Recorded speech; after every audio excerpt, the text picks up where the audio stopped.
2020년 2월 21일 예배를 시작하겠습니다. 사도신경으로 신앙 고백 드리겠습니다. 전능하사 천지를 만드신 하나님 아버지를 내가 믿사오며 그 외아들 우리 주 예수 그리스도를 믿사오니 이는 성경으로 잉태하사 동정녀 마리아에게 나시고 본디오 빌라도에게 고난을 받으사 십자가에 못 박혀 죽으시고 장사한 뒤 사흘만에 죽은 자 가운데서 다시 살아나시며 하늘에 오르사 전능하신 하나님 우편에 앉아 계시다가 저리로서 산자와 죽은 자를 심판하러 오시리라. 성령을 믿사오며 거룩한 공회와 성도가 서로 교통하는 것과 죄를 사하여 주시는 것과 몸이 다시 사는 것과 영원히 사는 것을 믿사옵나이다. 아멘.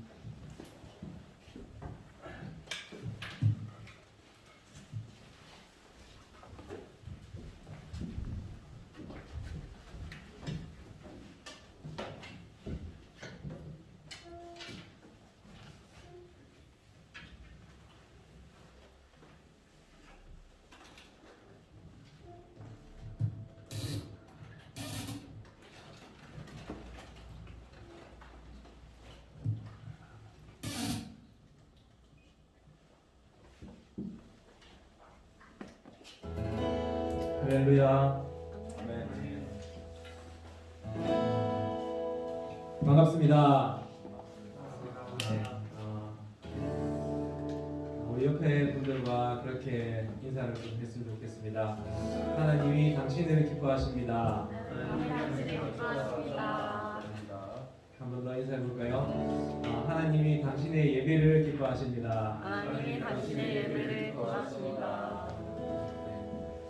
한 주간 또 살고 그리고 또 이런저런 소식을 또 듣고 이렇게 지내면서 정말 우리가 어디로 나아갈지 또 하나님이 또 언제 우리를 어느 자리로 부르실지 잘 모르는 것이 우리의 인생이다 이렇게 생각이 들더라고요. 그래서 그럼에도 불구하고 우리 어떤 상황들이나 환경들이 바뀔지라도 여전히 나를 바라보시고 나를 기다리시는 그 하나님 앞에 나아가는 귀한 시간 되었으면 좋겠습니다. 우리 함께 찬양합시다.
날 위해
우리의 성령 충만함을 받아서 그 성령 충만함으로 시간 설교를 하실 때에 그 기쁜 말씀을 전하실 때에 그가 아멘하며 받아들일 수 있는 믿음을 달라고 기도했으면 좋겠습니다. 전도사님의 그 설교하는 가운데에 정말 주의 능력이 이 시간 가운데에 살아 넘치며 이 시간 가운데 살아 넘치는 그 말씀을 듣고 우리가 세상 가운데 나가서 그 말씀을 삶으로 살아낼 수 있는 믿음과 그 신앙을 허락하게 달라고 다 같이 기도하며 기도했으면 좋겠습니다. 하나님 아버지, 이 시간 우리가 감사함으로 기도 앞에 나갔습니다.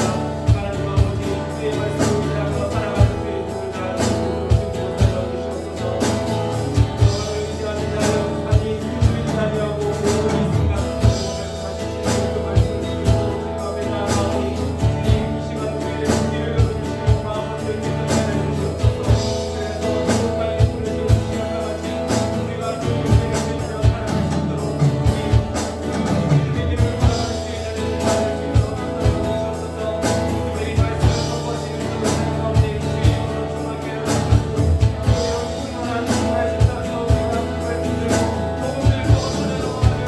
행복하며 발걸음 주의 발걸음이 되게 하여 주시옵소서. 아버지 주의 모든 예배 시간과 수고 시간과 기도의 시간 주님께 올려드려 주님께서 기쁨으로 나와야 되시고 주님께서 기뻐 받으시는 주의 하나님 될수 있도록 주님 기도하옵소서. 주님 제가 나아갈 만한 무섭습니다. 걱정이 주님 뒤에 나아갈 때는 길 열어주시고 돌아오게 해주시고 돌아오게 해주시옵소서. 그래서 어떤 어려운 가운데로 주님 찬양하고 주님 영광하고 네, 기도드리겠습니다. 하나님, 저희를 이곳에 예배당으로 인도하여 주시면 너무나도 감사드립니다. 항상 부족하고 또 어려울 때가 있지만 항상 주님 말씀 붙들고 살아갈 수 있는 저희 청년부 될 수 있게 도와주옵소서. 세상이 힘들고 어렵다고 또 모든 것이 힘들게만 느껴질 때 항상 주님을 의지할 수 있는 저희에게 그런 주님의 마음을 주옵소서. 주여 아버지, 또 우리의 어려움을 또 다 잘할 거라고 믿습니다. 또 저희에게 그런 어려움이 있는 그 와중 속에서도 힘을 부어주시고 또 능력 부어주옵소서. 또 말씀 전하시는 전도사님께 은혜 부어주시고 또 다음 한 주간 살아갈 때 주님 말씀을 통하여 살아갈 수 있는 저희 청년들 될 수 있게 도와주옵소서. 이 모든 말씀 예수님 이름으로 기도드립니다.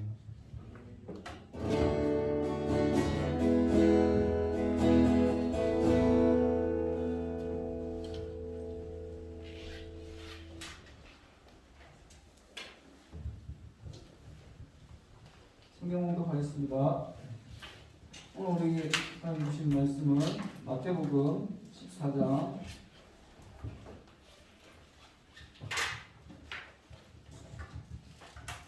13절에서 21절 말씀입니다. 마태복음 14장 13절에서 21절 말씀. 신약성경 24쪽 마태복음 14장 13절에서 21절 말씀. 다 찾으신 줄 알고 저부터 한 절씩 교독하겠습니다. 예수께서 들으시고 배를 타고 떠나사 따로 빈 들에 가시니 우리가 듣고 여러 고을로부터 걸어서 따라간지라. 예수께서 나오사 큰 무리를 보시고 불쌍히 여기사 그 중에 있는 병자를 고쳐주시니라. 저녁이 되매 제자들이 나와 이르되 이곳은 빈 들이요 때도 이미 저물었으니 무리를 보내어 마을에 들어가 먹을 것을 사 먹게 하소서.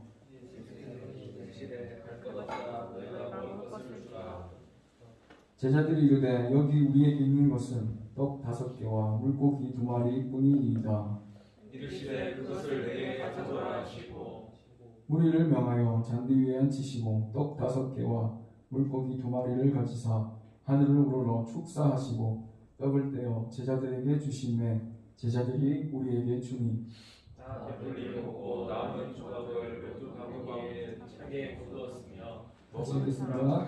먹은 사람은 여자와 어린이 외에 5,000명이나 되었더라. 아멘.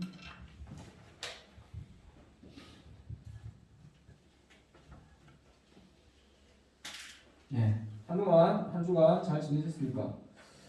예, 우리 또 보니까 12명이네요. 인원이 12명의 우리 예수님의 제자들 우리 또 드림교회 청년부로 함께 와서 예배를 여러분들 축복합니다. 자, 오늘 본문은 오병이어의 기적이 기록되어져 있습니다. 오병이어, 한자로 오병이어 하면 떡 5개와 물고기 2마리로 5,000명을 먹이신 이 사건. 이 사건은 유일하게 마태와 마가와 누가와 요한 복음, 사복음서에 모두 기록되어져 있는 사건입니다. 자, 여러분들이 큐티를 계속 하고 계시면 수요일 날 큐티 하셨을 것 같은데 천상의 잔치를 맛본 오병이어의 기적이라는 제목으로 우리 함께 은혜를 나누기를 원합니다. 자, 이 사건은 아까 말씀드렸다시피 마태복음, 마가복음, 누가복음, 요한복음 4복음서에 모두 유일하게 기록되어져 있는 사건입니다. 자, 또한 이 사건은 마태복음 내에서 문맥에서 볼 때 14장 앞에 보면 1절에서 12절까지의 사건과 대조되고 있습니다. 자, 앞에 1절에서 12절까지는 바로 세례 요한의 이야기가 나오죠. 세례 요한의 이야기, 즉 헤롯이 헤로디아의 딸에게 했던 맹세 때문에 세례 요한을 죽이게 되는 이야기가 1절에서 12절까지 나옵니다. 그리고 그 일은 바로 헤롯의 생일 잔치에서 벌어졌습니다. 생일 잔치에서 그 일이 일어났죠. 그래서 세상의 잔치는 선지자의 머리를 소반에 담는 죽음의 잔치였습니다. 그러나 오늘 본문 바로 오병이어의 기적의 이야기는 천국의 잔치로서 바구니에 떡과 물고기가 가득 담겨서 모든 사람이 배불리 먹는 그러한 생명의 잔치였던 것입니다. 자, 그리고 이 사건의 시간적이고 공간적인 배경이 바로 15절에 나와 있습니다. 15절 같이 한번 읽어보겠습니다. 시작. 저녁이 되매 제자들이 나와 이르되 이곳은 빈들이요 때도 이미 저물었으니 우리를 보내어 마을에 들어가 먹을 것을 사먹게 하소서. 아멘. 자, 오병이어가 일어난 시간은 바로 저녁, 즉 때가 저물었던 그 시간이었고 또 장소는 바로 빈들이었기 때문에 제자들이 예수님께 몰려든 그 무리를 보면서 저 무리들을 보내서 마을에 먹을 것을 사 먹을 수 있게끔 해산시킬 것을 요청하는 것입니다. 제자들에게는 그 무리들을 먹일 만큼 많은 돈이 있었던 것이 아니었고 또 음식도 없었기 때문에 이들을 해산시키는 것이 어떻게 보면 당연했습니다. 자, 그런 제자들에게 예수님은 16절에서 이렇게 말씀하십니다. 16절 같이 한번 읽어보겠습니다. 시작. 예수께서 이르시되 갈 것 없다 너희가 먹을 것을 주라. 갈 것 없다 너희가 먹을 것을 주라 라고 말씀하십니다. 자, 당시에 제자들의 입장에서 예수님의 이 말씀을 생각해보면 참 황당하게 들렸을 것 같습니다. 같은 사건을 기록하고 있는 병행 본문인 요한복음에 보니까 제자들의 반응이 좀 더 현실적인 반문으로 되물어지는 것을 볼 수 있습니다. 자, 요한복음 6장 7절에 보니까 빌립이 대답하되 각 사람으로 조금씩 받게 할지라도 200데나리온의 떡이 부족하리이다. 자, 빌립이 조금씩 각 사람에게 받게 해도 200데나리온의 떡이 부족하다라고 말하고 있는 것입니다. 그래서 한 데나리온은 당시에 노동자나 군인의 하루 품삯에 해당했습니다. 그래서 마태복음 20장의 포도원 품꾼에 비유해보면 주인이 품꾼들과 하루 한 데나리온씩을 약속을 하였고 그래서 제3시, 제6시, 제9시, 제11시에 온 사람들 모두에게 동일하게 하루에 한 데나리온씩을 주는 것을 볼 수가 있습니다. 그러니까 200데나리온의 떡이 부족하다는 것은 완전히 밑빠진 독에 물붓기, 그래서 도저히 채울 수 없는 무모하고 불가능한 일이라는 것을 말하고 있는 것입니다. 그리고 사실 이것은 그들에게 또 우리가 그들의 입장이었다고 할지라도 너무나 상식적인 대답이었을 것입니다. 제자들은 그들의 입장에 서보면 누구나 수긍할 수밖에 없을 법한 제자들이 아니라 다른 누구에게 동일한 질문을 했었어도 똑같이 대답했을 정상적인 그런 답변을 한 것입니다. 그러나 예수님은 이 상식을 모든 사람들이 그들이 말이 맞다고 인정할 법한 말과 생각을 오늘 본문에서 깨뜨리고 계십니다. 자, 16절을 같이 한번 읽어보겠습니다. 시작. 예수께서 이르시되 갈 것 없다. 너희가 먹을 것을 주라. 자, 무리를 보낼 필요가 없다. 너희가 먹을 것을 주라라고 말씀하신 예수님은 이어서 제자들에게 그들이 가지고 있던 떡 5개와 물고기 2마리를 자신에게 가져올 것을 명하십니다. 그리고 무리를 잔디 위에 앉히시고 가져온 떡 5개와 물고기 2마리를 놓고 하늘을 우러러 축사하시고 또 떡을 떼어서 제자들에게 주시고 그것을 제자들이 다시 무리에게 주니까 다 배불리 먹고 남은 조각을 12바구니에 차게 거두었다라고 말하고 있습니다. 자, 그리고 그렇게 배불리 먹은 사람들은 여자와 어린이 외에 5,000명이나 되었다라고 말합니다. 남자들만 5,000명이 먹었다는 것이죠. 자, 저는 오늘의 이 본문을 제자들의 시각과 관점에서 한번 바라보고 생각해 보았습니다. 제자들은 5,000명을 먹이신 이 기적의 사건을 처음, 중간, 끝 모두 함께 했습니다. 그들은 이 기적의 처음과 중간, 끝 모두에 동참했습니다. 15절부터 보니까 날이 저물도록 먹지 못했던 그 무리들을 보면서 그들을 해산시켜서 먹을 것을 사 먹도록 문제에 대한 인식과 해결을 위한 건의를 하고 있던 사람들이 바로 제자들이었습니다. 또 그 많은 사람들을 먹인다는 것이 물리적으로 불가능한 일이었기 때문에 상식적으로 불가능한 일이라고 생각했기 때문에 예수님께서 포기하기를 바라시는 마음으로 17절에 여기 우리에게 있는 것은 떡 5개와 물고기 2마리 뿐입니다 라고 말했던 사람들 역시 제자들이었습니다. 자, 그리고 소유하고 있던 떡 5개와 물고기 2마리를 예수님께 가져다 드린 것도 바로 제자들이었고, 그래서 축사한 후에 그것을 다시 우리에게 나누어 준 것도 역시나 제자들이었습니다. 자, 20절에 보시면 다 배불리 먹고 남은 조각을 12바구니에 차게 거두었으며 라고 우리말 성경에는 주어가 생략되어서 먹고 남은 조각을 12바구니에 차게 거두어간 그 주체가 나와 있지 않죠. 그런데 원어 성경이나 영어 성경에 보면 The disciples picked up 12 basketfuls. 그래서 The disciples, 제자들이 picked up, 픽업했다, 거두어 드렸다. 12 basketfuls, 12바구니 가득. 그래서 제자들이 그 나머지를 남은 음식들을 모아드렸다라고 기록하고 있습니다. 그러니까 날이 저물어서 빈들에 먹을 것이 없다는 문제제기, 그리고 그들을 해산시켜서 음식을 먹게 만들자는 그러한 해결에 대한 제안을 시작한 것도 제자들이었고, 또 보리떡 5개와 물고기 2마리를 예수님께 가져간 것도 제자들이었고, 또 축사한 후에 그것을 무리에게 나눠준 것도 역시나 제자들이었고, 무리들이 다 먹은 그것을 다시 모아서 거두어 드리는 그 모든 일을 했던 사람들이 바로 제자들이었습니다. 그래서 제자들은 이 기적의 처음과 중간과 끝 모두의 그 시간에 동참했던 것입니다. 예수님은 기적이 일어나는 이 모든 순간에 제자들을 동참시키셨습니다. 주님은 제자들을 이 모든 일에 동참하게 하시고 하나님이 행하시는 기적의 전달자가 되게 하셨던 것입니다. 제자들은 예수님의 공급하셨음을 믿지 못했겠지만 그들을 통해서 예수님께서 기적을 베푸시고, 그래서 남자만 5,000명을 먹이시고 남은 음식이 12바구니에 차고 넘치게 만들어 주셨습니다. 이러한 과정 속에서 아마 제자들은 생각했을 것 같아요. 모든 기적과 능력이 예수님을 통해서 나오게 되는구나.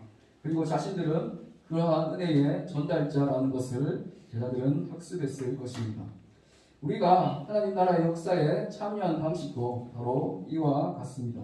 세상 끝날까지 함께 하시는 예수님을 붙들고 전적으로 그분의 일하심을 의지한다면 지금도 하나님 나라의 권능은 우리를 통해서 세상에 드러나고 나타나게 되어지는 것입니다. 예수님은 제자들에게 너희가 먹을 것을 주라라고 말씀을 하셨죠. 제자들에게 너희가 먹을 것을 주라라고 말씀하신 것처럼 오늘날 우리에게도 동일하게 예수님은 말씀하고 계십니다. 우리가 가진 것은 정말 아무것도 없는데 예수님은 우리를 지목해서 일하고 행동하라고 말씀하고 계십니다. 그러나 약한 자의 손에 들린 합찬한 것이라도 하나님이 사용하시면 놀라운 역사가 일어남을 우리가 본문을 통해서 보게 됩니다. 예수님이 너희가 먹을 것을 주라라고 말씀하신 것은 제자들이 우리에게 먹일 만한 것이 줄 게 없다는 것을 모르셨기 때문이 아니십니다. 그분은 그렇게 말하는 것은 제자들이 그처럼 굶주린 자들을 돌아보고 그들의 필요를 채워줘야 할 책임이 있다는 것을 일깨워주기 위해서 제자들에게 너희가 먹을 것을 주라라고 말씀하셨던 것입니다. 그렇습니다. 예수 그리스도께서는 그들을 따르는 자들에게 언제나 영적으로 육체적으로 굶주리고 헐벗은 자들을 돌아보고 그들의 필요를 채워주어야만 하는 책임을 우리에게 주셨습니다. 그것은 예수 그리스도께서 이 땅에 오신 이유가 바로 이처럼 영적으로 또 육체적으로 물질적으로 굶주린 자들의 필요를 채워줌으로써 그들의 삶을 회복시키기 위함이었고 또한 예수 그리스도께서 당신을 따르는 그 제자들에게 맡기신 사명, 우리에게 맡기신 사명도 바로 그것입니다. 그래서 우리는 예수님의 참된 제자의 삶을 살기 원하는 그 우리들도 언제나 영적으로 육적으로 굶주린 자들에 대해서 특별한 책임감을 가지고 그들의 필요를 채우기 위해서 노력해야 합니다. 결코 나와는 상관없노라 하면서 그들을 외면해서는 안 됩니다. 만일 우리가 그들을 외면하고 그들의 필요를 채워주려 하지 않는다면 그것은 곧 예수님을 외면하고 그를 공경하지 않는 것과 같습니다. 주님께서는 소자 하나에게 한 것이 곧 예수님 당신에게 한 것과 같다고 말씀하셨습니다. 자, 그러한 책임감을 가지고 우리가 믿음으로 우리의 것들을 내어놓을 때 하나님께서는 우리의 가진 작은 것을 통하여서 오병이어의 기적과 같은 놀라운 역사를 이루어 가시는 것입니다. 사실 예수님은 떡 5개와 물고기 2마리가 없었어도 능히 그곳에 있던 무리들을 그곳에 모였던 모든 사람들을 먹이실 수 있는 분이셨습니다. 그럼에도 불구하고 예수님이 제자들에게 그들이 가진 약간의 음식을 직접 가져오게 하고 또 그것으로 기적을 이루심을 보인 것은 제자들을 깨우쳐주기 위함이었습니다. 사람의 생각으로는 작게 보이는 무엇이었지만 하나님의 손에 들리면 전혀 우리의 스케일과 수준에서는 상상하기 힘든 놀라운 일들이 펼쳐진다는 것을 또 그러한 일들은 자신의 것을 기꺼이 내어놓는 헌신, 자신의 것을 아끼지 않고 죽게 드리는 헌신을 통해서 일어난다는 것을 제자들에게 알려주고 싶었기 때문입니다.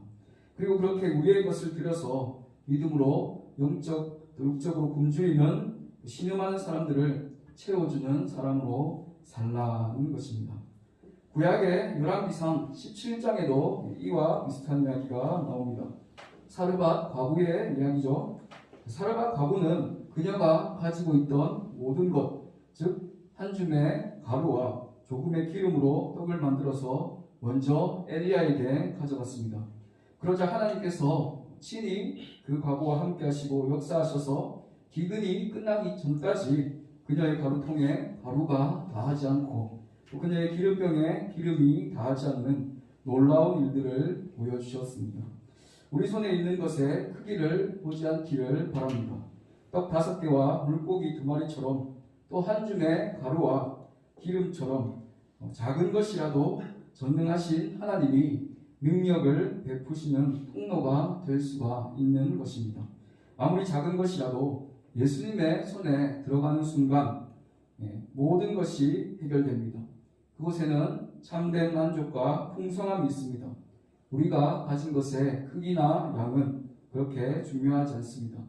누구의 손에 빌렸느냐 하는 것이 중요합니다. 우리의 손에 있는 것을 예수님의 손에 빌려드릴 때, 우리의 것을 예수님께 드릴 때 바로 기적은 시작됩니다.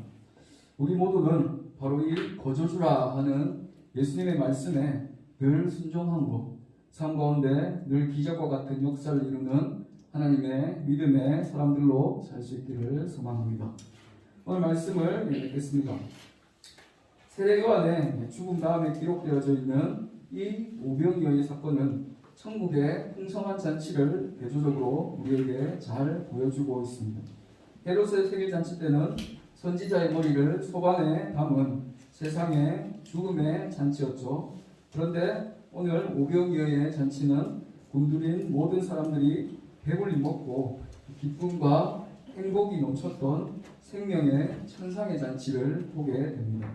그러한 기적의 잔치는 너희가 먹을 것을 주라고 말씀하신 예수님의 말씀에 순종할 때 우리가 가진 작은 것, 떡 5개와 물고기 2마리일지라도 기꺼이 주님을 위해서 또 교회를 위해서 복음을 위해서 하나님 나라를 위해서 믿음으로 바칠 때 경험되어질 수 있다는 것입니다.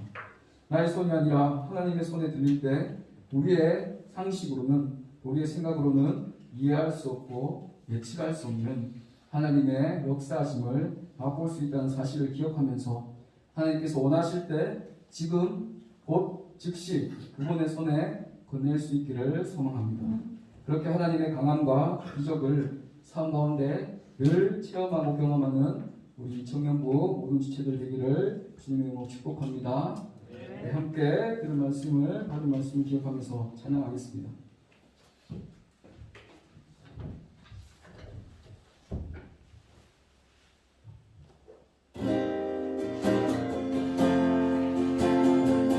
날이 저물어갈 때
기도할 때 우리 받은 말씀을 기억하면서 또 고백한 찬양의 가사를 기억하면서 하나님, 주님께서는 우리에게 너희가 먹을 것을 주라 라고 말씀하셨습니다.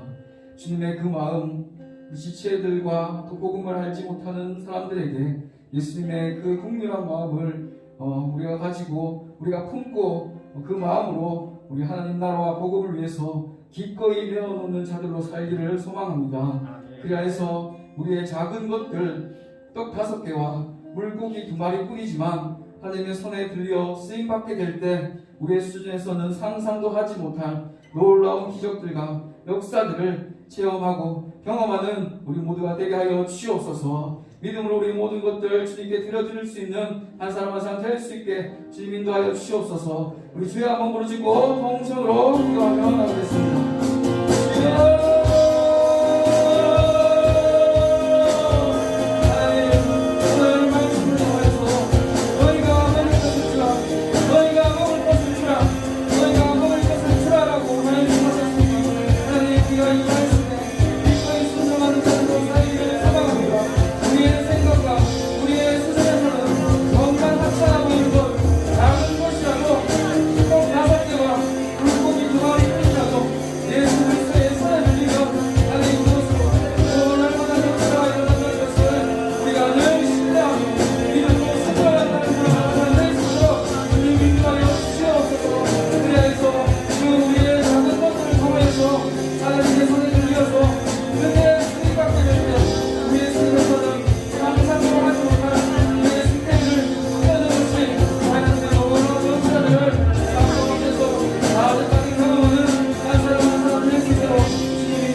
하나님, 우리에게 예수님의 마음을 허락하여 주시옵소서. 영적으로 또 육적으로 굶주리는 많은 사람들에게 너희가 먹을 것을 주라 라고 말씀하셨던 예수님의 긍휼한 마음을 우리 가운데 부어 주시옵시고, 우리가 그들에게 우리가 가진 작은 것 떡 5개와 물고기 2마리지만 우리가 가진 그 전부로 하나님 나라와 복음을 위해 기꺼이 내어놓는 자들로 살 수 있기를 소망합니다. 그리하여서 그 우리의 작은 것들이 하나님의 손에 들려 쓰임받게 될 때 우리의 수준에서는, 우리의 생각에서는, 우리의 스케일로는 감히 상상도 하지 못할 놀라운 기적과 역사들을 삶 가운데 경험하고 체험하는 우리 청년 이부 한 사람 한 사람 지체들 될 수 있도록 주님 인도하여 주시옵소서. 오늘도 말씀을 통해 우리에게 은혜와 사랑 부어주시니 주님 감사합니다. 말씀대로 살도록 이끄실 주님의 이름을 찬양하며 이 모든 말씀 우리 주 예수 그리스도의 이름으로 기도드립니다. 아멘. 찬양하면서 준비하신 예물 올려드리겠습니다.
드려진 헌금을 위해서 함께 기도하겠습니다.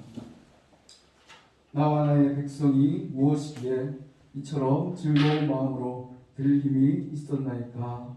모든 것이 주께로 말미암아서 우리가 주의 손에서 받은 것으로 주께 드렸을 뿐입니다. 아멘. 하나님 감사합니다. 우리가 받고 누리는 이 모든 것들이 주님이 우리에게 주시고 공급해 주신 것인 줄 우리가 깨달아 하나님 앞에 기쁨과 감사로 귀한 예물을 올려드릴 수 있도록 인도하시네 주님 감사합니다.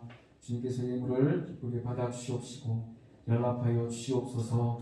예물이 있어지는 곳곳마다 하나님의 복음이 전파되고 하나님 나라가 확장되는 귀한 역사가 있을 수 있도록 주님 인도하여 주시옵소서. 또 이 자리에 모여서 함께 예배드리는 우리 드림교회 이청년부 지체들 한 사람 한 사람 기억하여 주시옵시고 오늘 말씀처럼 너희가 먹을 것을 주라 하는 그 주님의 말씀에 순종하며 우리의 작은 것들일지라도 하나님 나라와 복음 위해서 또 교회를 위해서 십자가를 위해서 기꺼이 내어드리는 자들로 살 수 있기를 소망합니다. 그러한 우리의 순전한 믿음으로 인해서 우리의 삶 가운데 오병이어의 그런 복되고 놀라운 역사가 삶 가운데 있기를 소망합니다. 늘 이치들 지켜주시옵시고 부르신 그곳에서 하나님을 예배하는 자들로 살게 하시고 하나님의 뜻이 무엇인가 늘 고민하며 또 기도하며 그렇게 치열하게 살아가는 한 사람 한 사람 될 수 있도록 주님 인도하여 주시옵소서.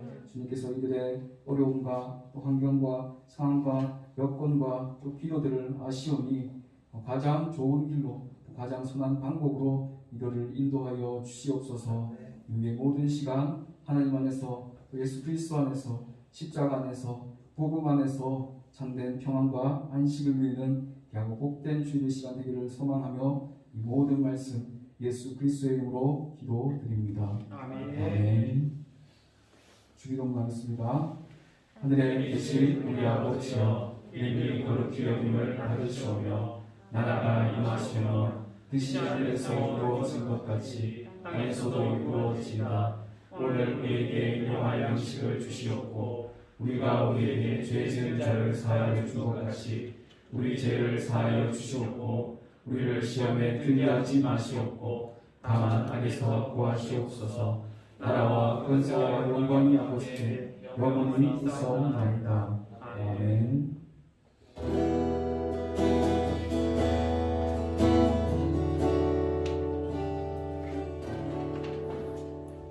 우리 회장 나와서 광고하겠습니다.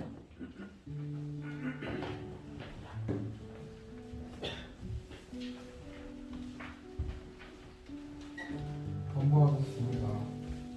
조편성이 이제 완벽하게 편성이 됐기 때문에 시기적으로 1년 동안 간다고 보시면 됩니다. 매달 이제 광고에 기도자 명단이 한 달 명단이 올라갈 거거든요. 그래서 다음 주에 3월달 기도자 명단 올리겠습니다. 그래서 한번 이달의 말씀은 저희가 한 달에 말씀이 2개나 있는데 이제 4주의 조별 모임 때 말씀 내용을 평가하는데 양중 리더가 해주십니다.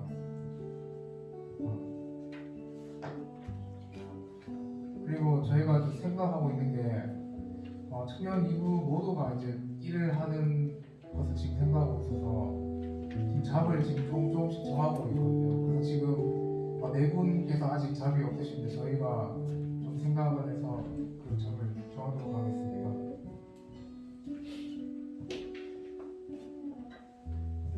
그리고 홍영봉 장로님 앞으로 좀 모시겠습니다.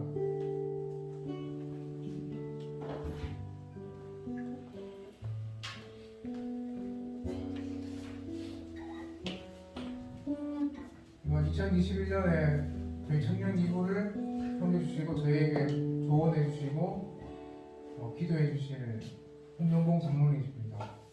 다음 한번.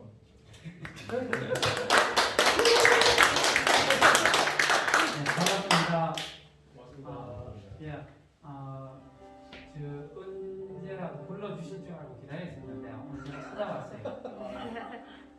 제가 지금 1청년부, 2청년부를 지금 제가 담당하고 있거든요. 1청년부에서는 초청을 한번 해주셔가지고 시골 가가지고 제가 인사를 드리고 자, 여러분들도 교회 아마 우리 청년들이 아마 중추적인 역할들을 해야 되고 다음 세대를 또 책임져야 될 부분인데 오늘 예배드리는 함께 예배드리게 돼서 기쁘고 또 앞으로도 더 여러분들하고 또 소통할 수 있는 사람이 될 수 있도록 노력하겠습니다. 여러분들 저를 보면은 필요한 거 있으면 적으십시오. 제가 뭐 식사하기 정도는 어디서든지 뭐 요구하면 제가 뭐 사드릴 수도 있고 전체적으로 말씀드릴 수 있으니까 만날 때마다 여러분들 필요한 대로 요구를 하시면은 그다음에 교회 생활하는데 또 필요한 것도 있으면 최대한으로 좀 힘을 써서 당회에서 허락을 받는 대로 좀 이루어질 수 있도록 힘쓰도록 하겠습니다. 감사합니다. 오늘 스포송 한번 보겠습니다.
제가 나왔는 김에 말씀을 드리고 들어갈게요. 말씀하실 줄 알았는데 제가 왔는 목적은 여러분들이 작년 말이지요. 작년 말에 임원들하고 시간을 한번 가졌었는데 이 분위기를 좀 바꿔줬으면 좋겠다고 제가 대답은 해놔놓고 아직까지 막 이래 좀 결정이 안 난 상태라서 여러분들한테 또 이걸 정하기 위해서 또 제가 생각하는 거하고 다르게 제가 할 수도 있으니까 장문도 좀 구하고 그러려고 제가 왔어요.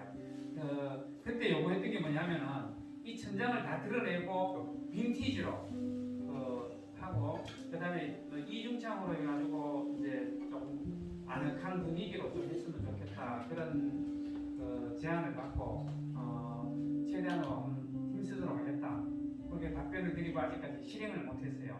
다음 주일로 아마 당회를 하는데 제가 오늘 최종 또 안을 좀 듣고 제가 또 생각했던 거 하고 그래서 다음 주에 아마 제가 하면 3월 달에는 아마 이루어질 것 같습니다.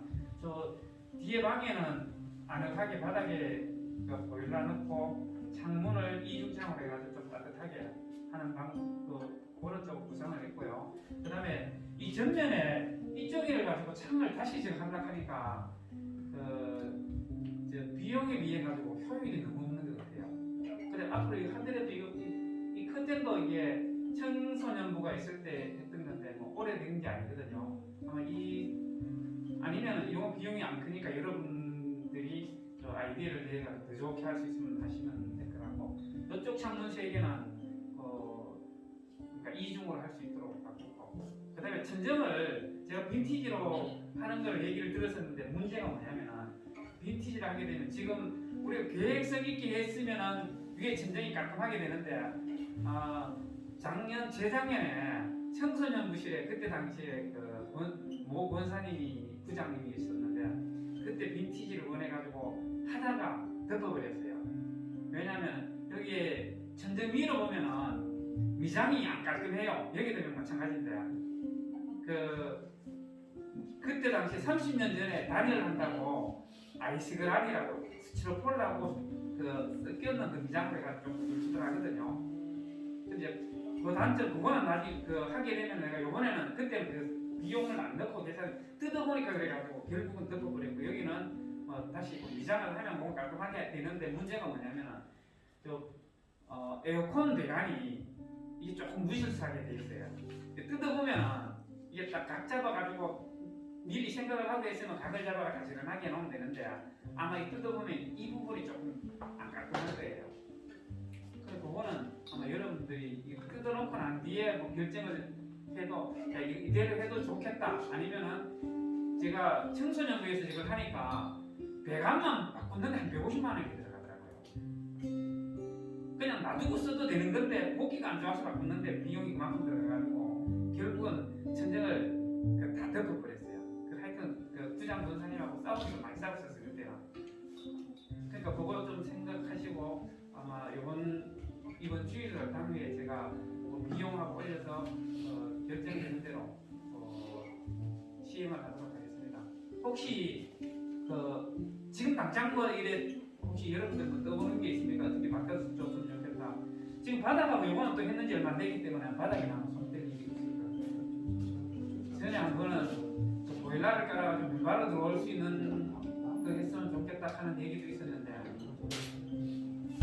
그런 거 있으면은 제가 지금 저 스피커 있는 쪽에서 앞쪽에 창을 새로 저게 안 되면 창을 놨다 앞쪽에다가 그냥 벽처럼 막아주시면 저기를 활용을 하는 거에 좀 낫지 않을까 싶은데. 아니 제가 하는 거뭐 이게 뜯어내고 하는 게 아니고 그 붙여서 하는데 이 기둥들 때문에 이게 어떤 의미가 없어요. 모양은 조금 나을 수 있는데 단열이나 뭐 방음이나 이런 거에 대해서는 이게 확실하게 하기가 참 힘들어요. 이 부분이. 그건 나중에. 시간을 많이 뺏어서 죄송합니다. 하실 말씀이 있으면 개별적으로 주셔도 되고 다음 주에 제가 응답을 받고 여러분들한테 부장 입사님을 통해서든지 연락을 하도록 하겠습니다. 감사합니다.